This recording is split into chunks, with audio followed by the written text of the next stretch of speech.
Yeah. What's going on, YouTubers? More importantly, what's going on, wrestling fans? Chris James is the name. Talking Wrestling is the game, is now, forever, and always will be the game. Wrestling is a tricky sport, art, practice, entertainment, whatever you want to call it. I love it. At 33 years old, I have memories of going to Madison Square Garden at 3, 4 years old, going to the Paramount to watch WrestleMania 4 on closed circuit, going to WrestleMania 10, going to Fan Festival WrestleMania 10, meeting Bret Hart, meeting Shawn Michaels, meeting Razor Ramon, George the Animal Steel, sitting in Yokozuna's coffin that The Undertaker custom built for him. It was a better time in the 90s. There is a boom period going on as we get into the middle of 2017.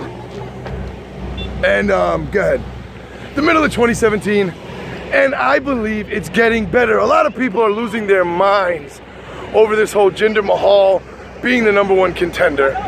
But I don't think they need to.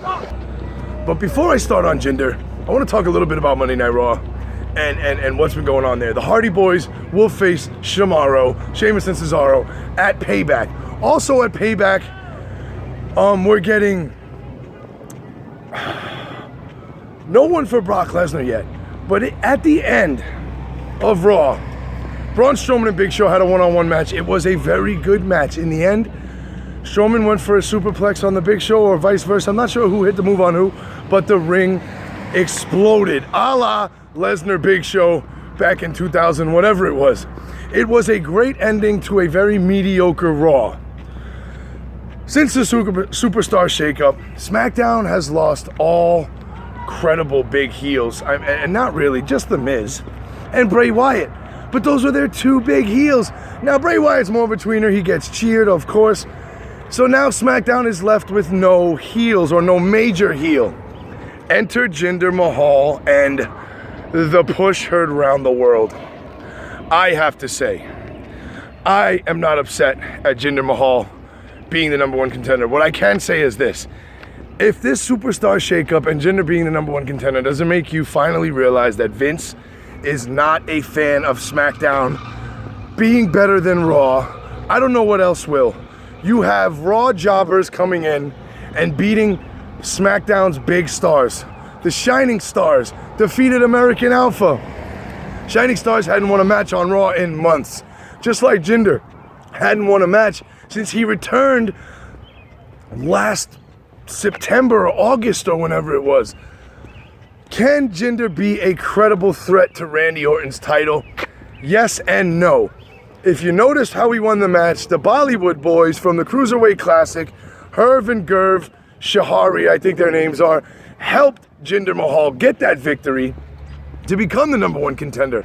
Over in NXT, on 205 Live, we got Arya Daivari, brother of Sean Daivari, who used to be the right hand to Great Khali and Muhammad Hassan, who is doing the exact same gimmick as Jinder Mahal, a foreign playboy with a lot of money, and he can't stand America, and he doesn't like the opportunities he's getting. If they team all these men up and make a stable, it could work. Now remember, WWE has now opened up WWE shop in India, so we know that has a lot to do with Jinder getting this push. And I'm okay with it. They tried with Khali. Khali couldn't perform as well as Jinder. Jinder can go in the ring. I remember 3MB, three-man band. Everybody loved Jinder and Slater and McIntyre. Slater got his little push with Rhino. That's dead in the water. Jinder kind of lingered, then got let go, as well as Drew McIntyre. Drew McIntyre turns into Drew Galloway, goes back to ICW, which is a Scotland-based wrestling federation, which will be on the WWE network sooner than later. They signed a deal. Congrats to Dallas. I've spoken about that before.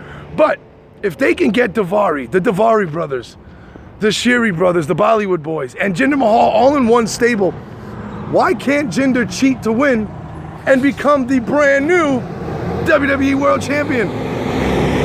Over in the United States title situation, we've got Kevin Owens and we've got AJ Styles.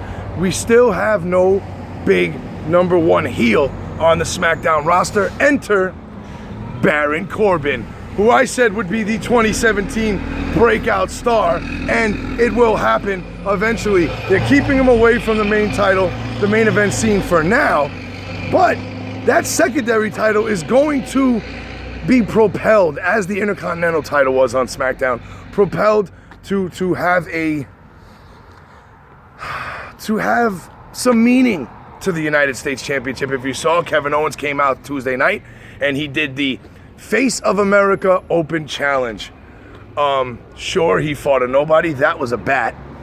Sure, he fought a nobody, but if he does this every week and he starts beating people like Mojo or Kurt Hawkins or maybe some other bums, you know, it could work, and it could work great until AJ Styles takes that belt off. And we know at Payback, Chris Jericho takes on Kevin Owens, and whoever wins that title stays on SmackDown. So if Jericho wins, he goes to SmackDown. We know AJ Styles and Chris Jericho have had some classics in the past, but it seems like AJ has made a face turn. He's a good guy now.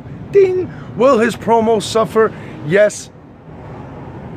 Yes, clearly he's a better heel than he is a baby face. He talks better as a bad guy, but I think his in-ring work will speak for itself. So who do I think had the better show? I think Raw had the better ending. I think SmackDown had the better overall show.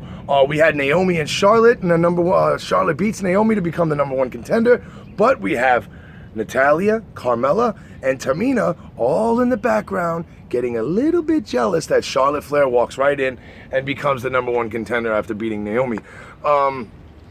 Do I think SmackDown is hurt from the Superstar shakeup? Yes. Do I think they'll rebound? Yes, and they will rebound fast. People are talking about Jinder. So once again, they've done their job. If you remember back in 2003 or 4, JBL disappeared. He wasn't wrestling at all. They repackaged him as John Bradshaw Layfield with this rich, pompous Manhattan banker, J.R. Ewing from Dallas, like that kind of gimmick. And it worked. It worked. Eddie Guerrero gave him the okay, and it worked. Will Jinder beat Randy? I don't think so. But could he, and could it work? Yes. Don't forget, here on Let's Talk Wrestling, there are no gimmicks needed. It's just me, the camera, and you, the viewer. Let me know in the comments what you thought about Raw, what you thought about SmackDown. NXT was spectacular. Might do another video for that. Don't know.